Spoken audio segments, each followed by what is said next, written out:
bit of tax calculation done. And obviously what we are trying to do from the company side is to minimise the tax liabilities for you guys. And where there will be tax liabilities, we're trying to delay them as long as possible. So we don't want you obviously being hit with tax liabilities up front at a point when you haven't necessarily got the money to pay those liabilities. The second thing is obviously around, you know, making sure that you guys are incentivized in the right way, that the options are working to give you upside in the event the business is sold at a profit. And I think the third thing is, it's sort of attached to it, it's really just around, you know, making sure the structure is flexible enough that, you know, future people joining can have a similar approach, that we're not doing something that is overly complicated or frankly, you know, too expensive at this early stage when we want, you know, we want the company to sort of focus on growth rather than sort of complex structure. So there are really sort of three approaches that we take in terms of options. The first one, UK employees, and they're employees who are living, working in the UK, who are either working essentially full-time in the company or are working 75% of their total working time. So what that means is, for example, if you are in a fabulously lucky position where you need to work 2 days a week, and the rest of your week is a holiday, and Sunday, then you would need to be working at least 1.5 days out of those total 2 days for the company for this scheme to work for you. And I suspect for most people, it's really sort of substantially full-time that's relevant. So Michael, quickly on that, so it's used 75% of the time. So obviously for one employee, and also there is no limit for how long this person is in the business, right? No. Sure. No. So as long as, so you can get this type of options from the day that you join the business. And the qualification requirement is that you have to be working 75% of the total time that you work and are remunerated for this company. Okay. Okay.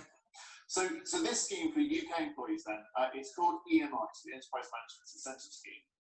It's an option scheme, which means that you get no shares up front, but at the point that the option is granted, so you sign an agreement with the company, the options will vest over time. So you'll be deemed to earn options over time, or perhaps in performance with milestones, and earn those options. You will, in certain circumstances, be able to exercise them and acquire shares. So it's only on exercise of the option that you actually become a shareholder in the company. Now, the EMI position for UK employees has lots of tax benefits attached to it. So the first tax benefit, when you're granted the option, so when you sign the option agreement, you pay no tax whatsoever. So there's no tax in getting that option granted. When you exercise the option and actually acquire the share, so you become a shareholder, at that point, there probably is no tax to pay. It slightly depends on what the exercise price is, so what price you have to pay to get the shares. But assuming that the exercise price is equal to today's valuation of the company, and we agree that with the tax authority, assuming it's at that level, there's no tax to pay when you actually acquire the shares. When you sell the shares, if you make a profit on the sale, then you have to pay capital gains tax on the profit that you make, but that's at a reduced rate of 10%. So normally you would pay capital gains tax at 20 or 30% as a UK taxpayer. Under EMI, you've paid at 10%. So there's a whole bunch of basic benefits there for UK employees. That is powerful, isn't it, Michael? I think I didn't realize that when you said that to me for the first time. I know that all of big companies like Microsoft, Google, and they do have this kind of options, like, you know, people kind of incentivize people to join in, like in Seattle, you know, like 20 years ago, or Microsoft is ramping people with that, right? I think I never understood the concept. I think the same in the UK as well. And just to give some clarity to some other, you know, obviously to our people as well. As an example, you mentioned to me last time, the valuation doesn't matter whether it's an example today, the company could be 5 million or 10 million, right? You said if the company can become $1 billion company in 5 years' time, and it's not that you pay at that valuation, you rather pay a value agree with the HMRC at some time now, right? Yeah, so it is a really, really neat scheme because you effectively get a very low tax rate on all the gains So, you know, the company might be worth, I'll take your numbers, less than 5 million today. We agree that that value is related to HMRC today. When you exercise the option and get the debt, and let's just say you sell the shares at that point at a valuation of £1 billion, all you have to do is pay 10% capital gains tax on that money you get on disposal. And that's a huge improvement compared to if we just people shares outright. Very. I mean, definitely, it's such a huge tax beneficial position, right? Compared to a 10 million versus a 10, a billion, right? So for sure. And however, the employee could maybe acquire 1% of the company over 3 years or 4 years, and so the tax is substantial for them, isn't it? For sure. 1% on a $5 million company, then a 1% on a $1 billion is substantial, right? Exactly. So, okay, so that's UK employees. People who are residents, so living outside of the UK, whether they are employees or contractors or freelancers, there are two potential schemes that we could use for you guys. The first scheme is called unapproved options, but basically that just means there are no tax advantages to it. So the way that would work, similar to what we just talked about, you're granted the options today. That means that you sign the agreement, but you don't get any shares. You vest the options, you earn those option shares over time, and when you exercise them, which for you guys would only be on exit, so when the company is sold, when you exercise those options, get those shares, and you immediately sell them, you would pay income tax at your marginal rate on the sale value. So unfortunately for you guys, paying more tax, it's not as tax efficient as the employees. Okay. But the good news for you guys is that as long as you don't exercise the option until sale, at the point of sale, you're being given a chunk of cash. So you've got the money to pay the tax liability. Yeah, you pay a bit more, but you're still making money at the end of the day.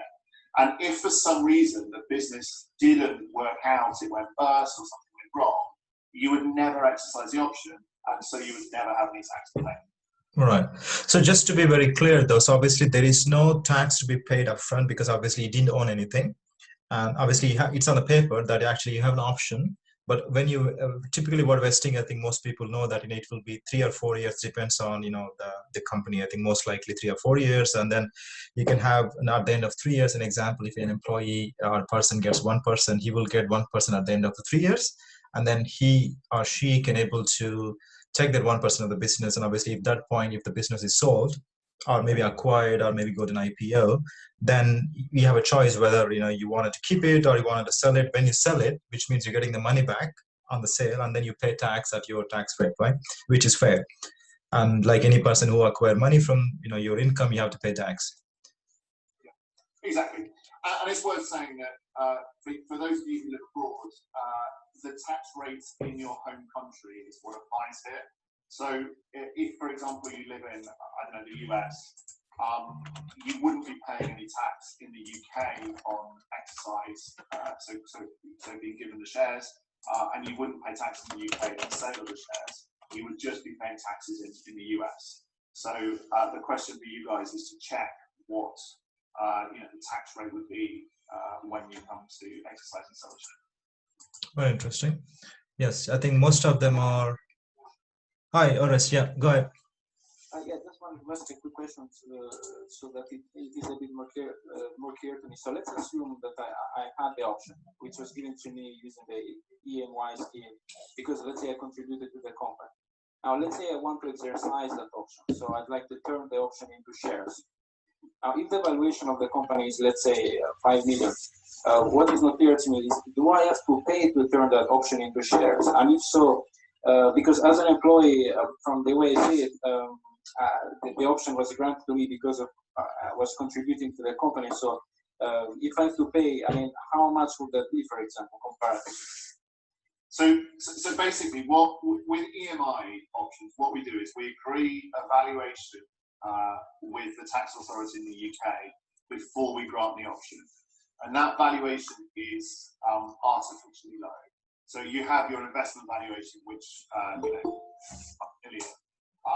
the tax valuation today, we might even be able to get away with persuading the tax authority that it's nothing. So you've got those two valuations. Assuming that we can get HMRC to agree that the company's tax value is zero, when you exercise the option, if the company's happy for the exercise price to be zero, then you wouldn't have to pay to get the shares, and therefore you would have no tax to pay. And then you would only pay tax on the disposal of the shares, and that would be a 10% rate. So the point is basically the exercise price, so that's the price per share that you pay to exercise the option and acquire the shares. That must always be equal to the valuation that we agree with HMRC immediately prior to grant. It can be higher than that, but it can't be lower. If it's lower, you have a tax rate. Okay, that makes sense.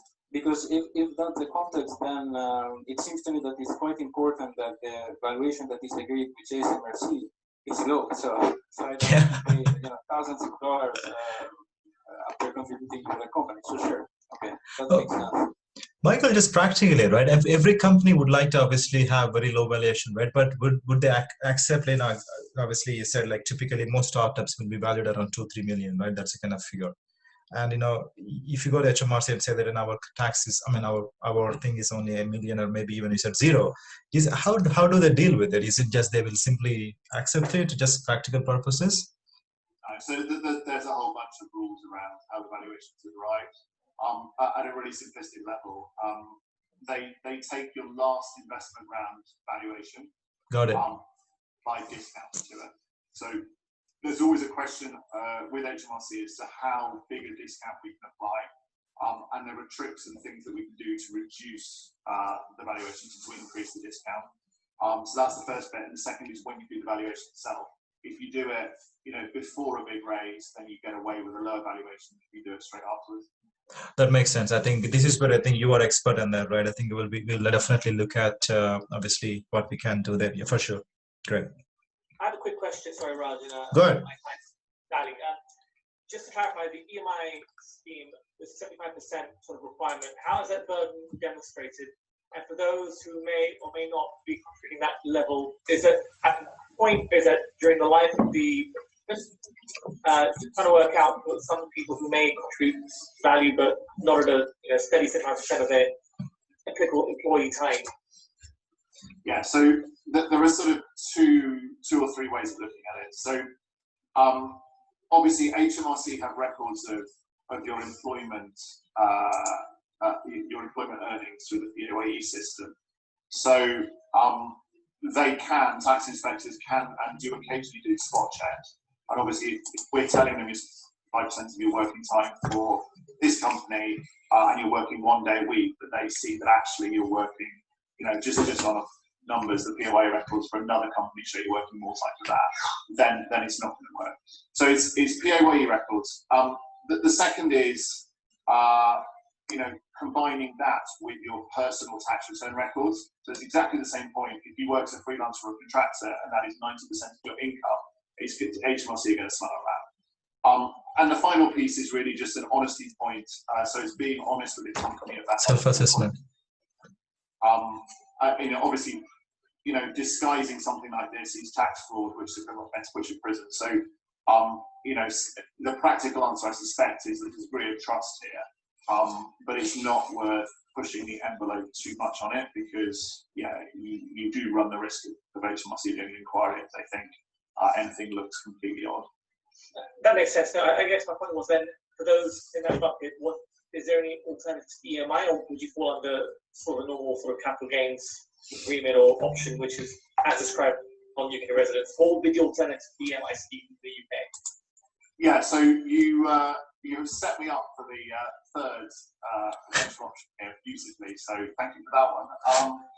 The third option, and this applies to potentially everybody, whether you're UK-based or non-UK based, and whether you're an employee or not. It's called growth shares. Now, if we just go back to basics, UK employees who don't qualify for EMI, UK freelancers, contractors, advisors, and everybody non-UK, the basic position is as I described. So at the point that you exercise the option, you get the shares, you would have to pay income tax on the difference between what you pay for the shares and their market value at that time. And if you happen to exercise the option to get the shares and then you sell them, so effectively exercise on exit, and you just pay income tax on the exit value. Now, the way that we can bring down the tax liability for you is to bring the value of the shares. And there's all sorts of things we can do to bring down share values. If you think about shares, they generally have three rights. They have a voting right, a right to a dividend, so a share of profit, and a right to capital, which is basically a share of proceeds of sale. Now, we can strip out some of those rights from a particular share class. So, for example, you guys might say to yourself, we're going to have a minority shareholding, which means that voting rights are of no use to us because we can't block anything, we can't do anything with those voting rights. If we take those voting rights away from you, it reduces the value of your shares by about 10-15%. Now, you also might think to yourselves, the real value in this business is going to be when it's sold. Yeah. And therefore, we don't care about dividend rights, so shares of profit, because we think that the company is going to reinvest its profits in order to scale and grow, and there's not going to really be any dividends. If we take out those dividend rights, then we can reduce the value of those shares by a further 30%. We can, in respect to the capital rights, so the share of proceeds on sale, we can also restrict those. So, you know, the default position is if the company's sold, you get your percentage of the sale price. But what we could do is we could change that right to say, for example, you only get your percentage of the sale price if the company's sold for more than. Now, by putting a threshold on it, it reduces the likelihood that you're going to get that upside, and so it reduces the value of those shares significantly. So actually, if we were to do all three of those things, we can probably get the value of the shares down to about 10 or 15% of the full value. Now, those are called growth shares. They're basically shares that you only get something, you only get value if the company grows to a certain extent. Now, if you think about the situation where the shares are worth a significant amount less than the market value, that potentially means that we could allow you to get those shares sooner than exit. So what we could do is we can say, you've got your option over growth shares. As those options vest, you can exercise the options and actually get the shares. Yes, you'll have to pay tax, but it's possible that the tax liability is small enough that that becomes affordable. And obviously, you don't have to exercise if you don't want to. You could just leave the exercise until the end. Yeah. And pay less tax at the end. I think that looks like very complicated. I think I need to, I think not only me, I think our board have to decide, I mean, how do we take it? I think in summary, I think I'm respectful of your time, Michael. So basically the HMRC is making it very beneficial for employees, which is a fantastic offer for obviously the EMI, which means that they can start with very low and the taxation for them at exit is fantastically like 10% capital gains, like, you know, whatever in the UK, which is, of course, have to be the UK residents and also 75% of the time. And obviously the other one would be like what we have with other advisors is about what unapproved options, which again, they won't pay any tax upfront, but actually they will pay tax only when they receive the money. I mean, on the sale or merger, right? Which makes sense, which means it's income for you, which means that everyone have to pay income tax on that, right? Okay, cool. And obviously the vestings and options is something which we agree with, obviously the schedules and everything based on that. If anything, the person doesn't contribute in the time, which means that the shares will go back to the company and, you know, typical processes, right? Yeah. Okay. Cool. And yeah, definitely. I think a lot of people in our team are the UK based, and we have a few from the US. I don't know their tax positions is, but obviously what I'll do is the next is like at least most people would have understanding of, I think, what it is right now. So if there is anything, I'll collect the questions, and then probably that may be easier for you to either respond, or perhaps if there is anything when we go through the process, right? I think that may be the best use of your time, I guess. And also if there is any specific information for a person who need to understand about US and UK and, you know, European tax things, you know, which some people are, we can have, you know, obviously that personal confidential chat either with you and also perhaps Deepak as well, our FD. We can able to take it that way, right? Cool. All right, cool. And thanks, Michael. Any questions from anyone before Michael wraps up? Coming, Raj, just from a US side. Sure. I know each state has a different income tax. For example, here in Florida, we have no state income tax here. So perhaps some legal things probably need to go through, but it's something that I send you a question to, then you can probably relay the message to Michael or Sure. how that would. Sure. I just want to say something came to my mind. Recently, I was in a lawyer with Michael and also the US side. I was just kind of thinking, it's not, we want to set up a US entity soon. And obviously, it's to set up something in the US, it's not straightforward. And you need a lawyer to do it, right? And also, we got It's the. all complicated. Each state has different rules too. So.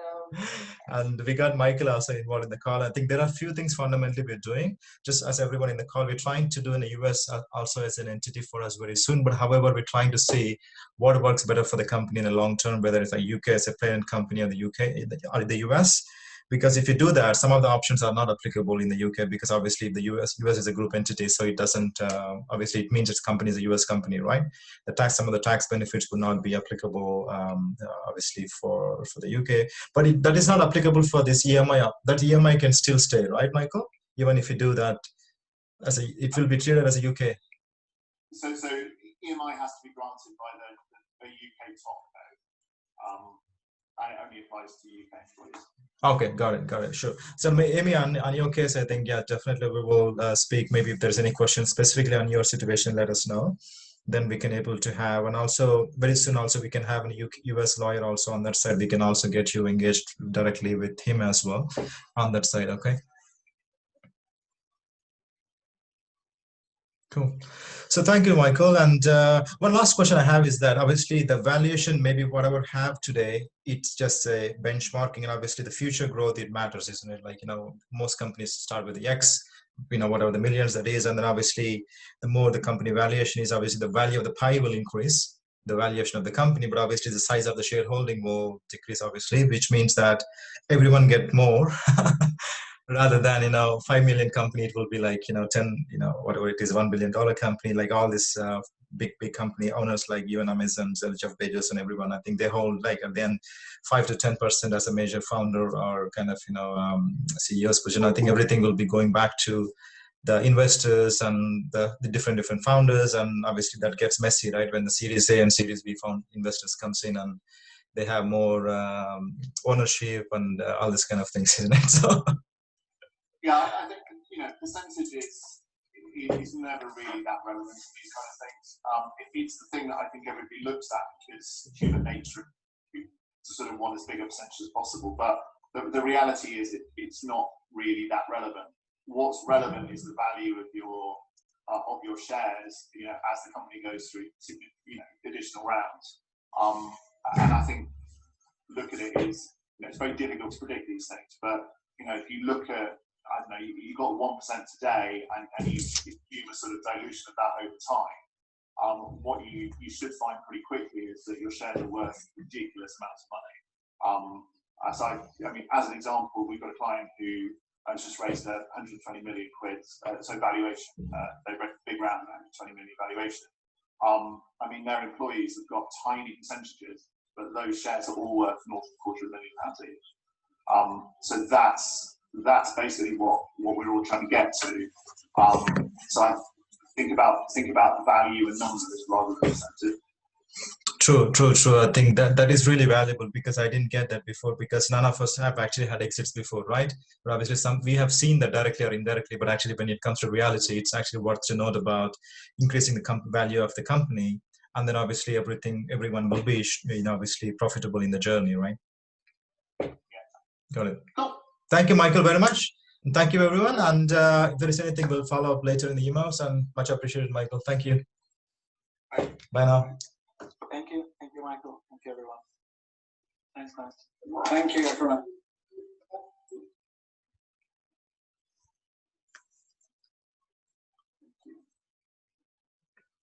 So do we stay here for the next call? Oh, hi. Yes. Hi.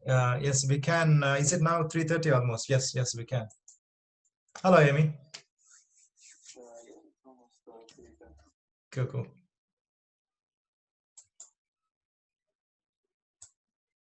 Okay, let's ask these guys as well where they are. Yemi, we'll talk about, I think that was a good thing what you mentioned. So let's talk about it. Yemi, can you hear us?